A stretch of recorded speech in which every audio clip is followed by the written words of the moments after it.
Hey everyone, Alex here. Today I'm going to go over WGU study methods. How do you pass courses at WGU? I've gone over this in some other videos in the past. You can check out my WGU objective assessment video, my WGU performance assessment video. I'll try to leave those down in the description if you guys are interested. Today I'm going to go over basically how do you pass a performance assessment, how do you pass an objective assessment, and we're going to start today with objective assessment.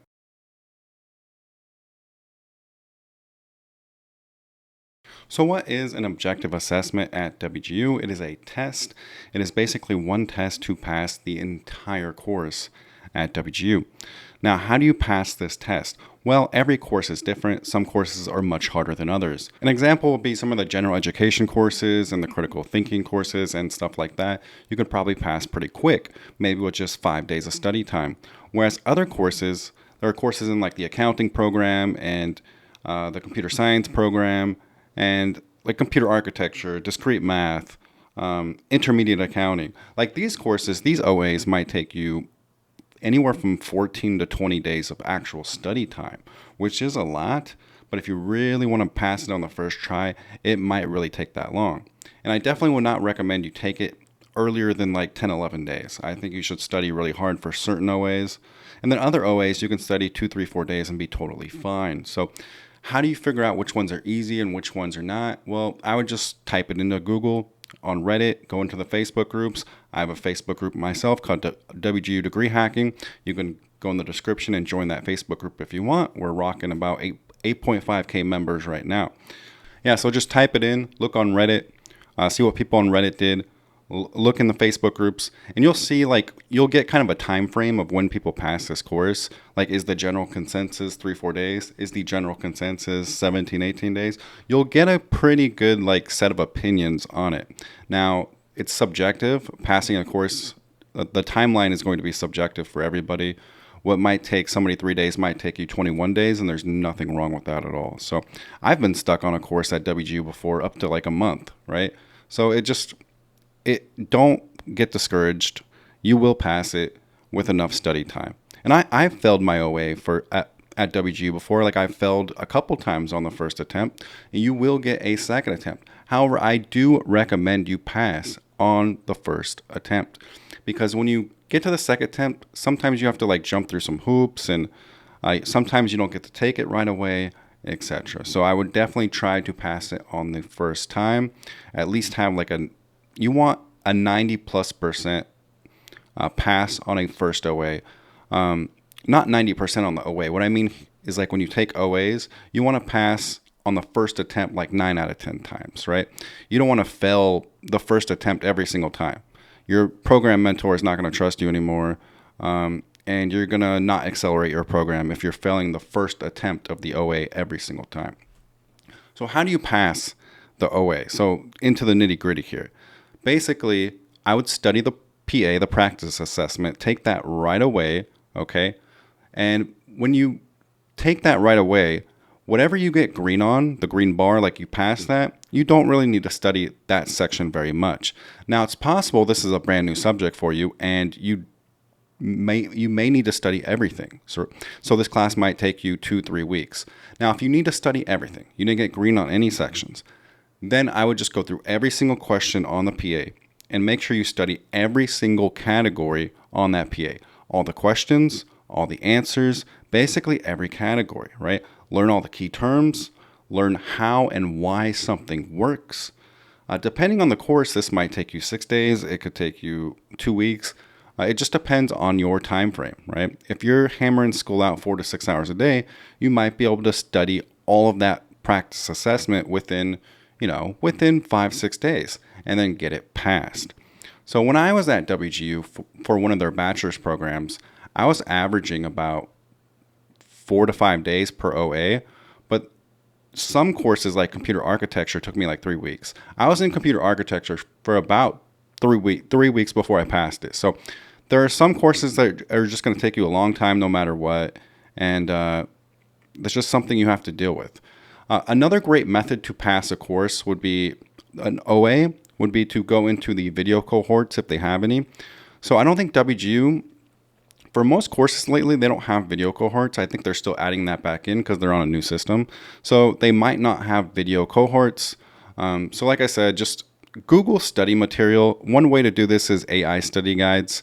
Type in a ChatGPT, or what I like to use is like Claude or Gemini. I think ChatGPT has lagged behind the past several months compared to other AI providers. So I think, I would rank the other big three over ChatGPT these days. Just type in like study guides, like, hey, make a study guide for WGU computer architecture, and it will make you a really detailed study guide. And then you can expand each one. Expand chapter 1, expand chapter 2. I actually think this works better than the book almost, and it's less dry than the book. It could come up with practice tests for you, etc. So the book is another good method, but the book is slow. Let's face facts. College textbooks they're slow, they're boring, they're dry, College textbooks are I will say the WGU ones are a little better than like ordinary college textbooks, but they're still very dry and they're very lengthy. If you read that whole book, it's going to take you forever to pass that class, right? You're looking for shortcuts. You're looking for what's on the test. So study the practice assessment, study everything on there, okay? You're not going to get the same questions on the way from the practice assessment, but you're going to get like the same categories, right? So you want to study that practice assessment really, really well. You want to look at Reddit. You want to have AI make study guides for you. And just general help, Facebook groups, Reddit, etc. So you can pass an OA depending on the course, depending on the difficulty of the course. Now, do you have to be a 10 out of 10 confident to take an OA? I would say no, but you don't want to be like a 7 out of 10 confident either. I'd probably say like if you're feeling like an 8 out of 10 confidence and maybe a 8.5, 10 out of confidence for like other hard courses, I would just go ahead and take it, Remember, it's not the end of the world, so you don't need a 10 out of 10 confidence for your first attempt, because if you fail, you do get another chance. You get at least 3, maybe 4 attempts at an OA. If you fail like 4 times, you have to change programs, I believe. But you're not going to fail 4 times. So the first OA, if you're feeling 8 out of 10 confidence, take the test. If it's the second attempt, I'd try to make sure you're like 9 out of 10 or like at least 8.5, 9. And then a third and fourth attempt, you definitely want to be like 10 out of 10 confident no matter what. Like you're for sure passing, even if you have to spend like 2.5 months on the course. So once again, if you 8 out of 10 confidence, go ahead and take it. Be confident in yourself and don't overthink the questions. This is a big mistake everybody makes. Don't overthink the questions. They're actually not trying to trick you. The questions are really like that simple. Like whatever the most logical answer is the most logical answer. Don't think it's a trick question. I messed up on that before. Don't think it's a trick question with trick answers. It's just very straight up, actually. So go in there, select the most logical answer. So how do you pass a performance assessment? And this one is much more straightforward and a much more simple answer than the objective assessment. So this one, you want to look at the rubric right away, okay? So the rubric is going to be like it has Roman numerals, and basically you're going to take that, you're going to copy all of that, put it in a Word document, and then you're not going to study for a performance assessment. That's not what you're going to do. What you're going to do is you're going to fill out those Roman numerals one by one. Think of it as like headers in a document. So it's like you're answering questions in a document. So you're going to start with the first, you're going to fill that out, and then you're just going to keep doing that. So you'll study each section real quick and write as you study, right? Like you're going to write as you research. You're not going to study and then like research after. You're going to do it in real time, okay? You're going to write in real time as you're learning the material. So that's how I would do it. Another way is if it's not just an essay, like if it's a project, if it's like a tech project or something like that, like I said, go to Reddit, go to the Facebook groups, find out how other people did it, right? Now, if it's an essay, you really don't need like help. Like you don't need someone to explain how they did it. It's just an essay, right? It's pretty self-explanatory. Now, if you really do need help with the essay, you can type it up in AI like, hey, show me a rough draft. and then it'll give you an idea. As you're reading the rough draft, you'll actually learn, right? You're actually going to learn just by reading the rough draft. It's like taking a practice test open book, right? That's how I equivalent this. It's like taking a practice test open book. And that's one of my favorite ways to learn, actually, is taking like quizzes or practice tests open book. Like I'm looking up the answer to the question, basically. And it's a fun way to learn. It's like a game. So if you have AI like type up a rough draft for you, you can learn that way. And then you kind of learn how the essay, like how to write the essay.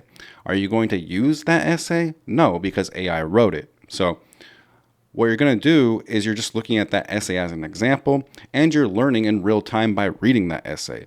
And then you get an idea of how to kind of write this essay because, hey, this is how AI did it. This is kind of giving me an idea how to write it. I'm not saying copy it.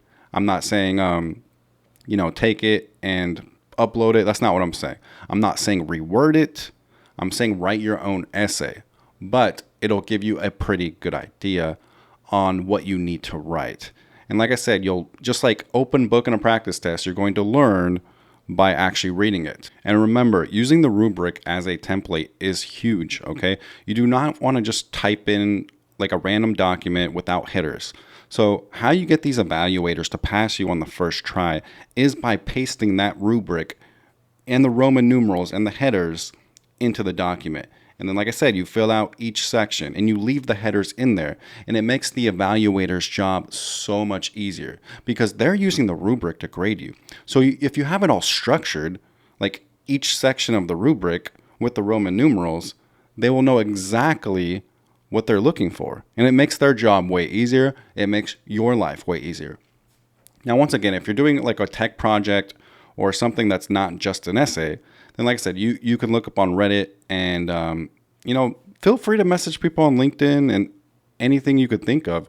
And people will share like kind of how they passed a course. They're not going to give you the answers verbatim, but I've networked with people. One of the great things now is the WGU community. So if you want to try to pass a course and you have no idea, you're completely stuck, I would message and network with people in the WGU community.